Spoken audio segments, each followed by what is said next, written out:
All right, let's jump right in. Today we're on day 12 of the Transurfing practical course. And this one really hits home. It's called equilibrium. It's a huge one because it tackles that feeling that, life is just this constant uphill battle. Exactly. And the source makes this big promise. It says when you're in balance, life just flows.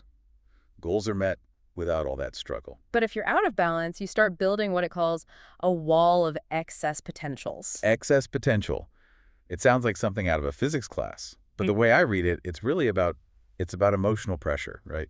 That's a great way to think about it. The text uses this analogy of bending a stick. Oh, go. If you just hold it, fine. But if you start bending it, obsessing over something, you create all this tension and excess potential. And the world, it wants to be flat. It wants balance, so it has to do something about that bend you just created. Precisely. It's an energetic law. So these equilibrium forces come into play to get rid of that energy bump you made.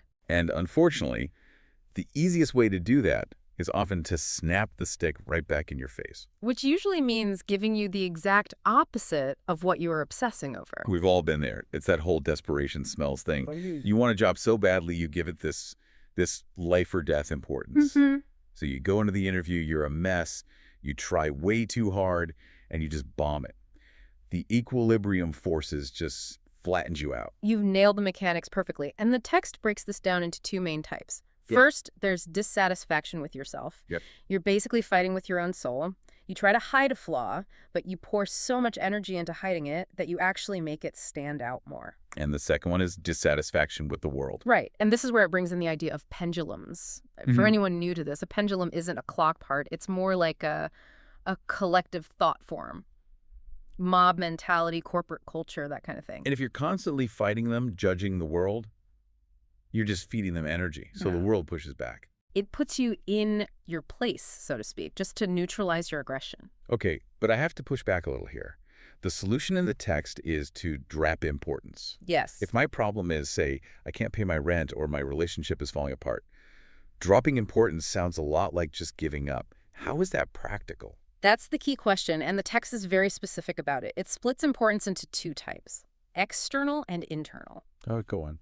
Dropping external importance doesn't mean you neglect things. It means you stop the drama. You accept the situation as it is without embellishing it or despising it. So you still take action. You stop panicking about the outcome. You stop bending the stick. Exactly. And then there's internal importance. Lowering this isn't about self-pity or false humility. It's about not rating yourself. You got it. You don't praise your good traits, but you don't belittle your flaws either. You just are. There's a line in there that really stood out to me. Allow yourself the luxury of being yourself. It's a powerful idea, isn't it? Because when you stop judging yourself and stop fighting the world, those equilibrium forces, they just don't get triggered. It's like that wall we talked about. If I lean on a wall with all my weight, it pushes back just as hard. The struggle is immense. But if you just take a step back, the pressure is gone. The wall is still there, but the fight is over. And that's the core idea for day 12. Don't try to break down the wall. Just stop propping it up with importance, and it collapses on its own. Which brings us to a final thought for today. We tend to think of our problems as these solid, real things.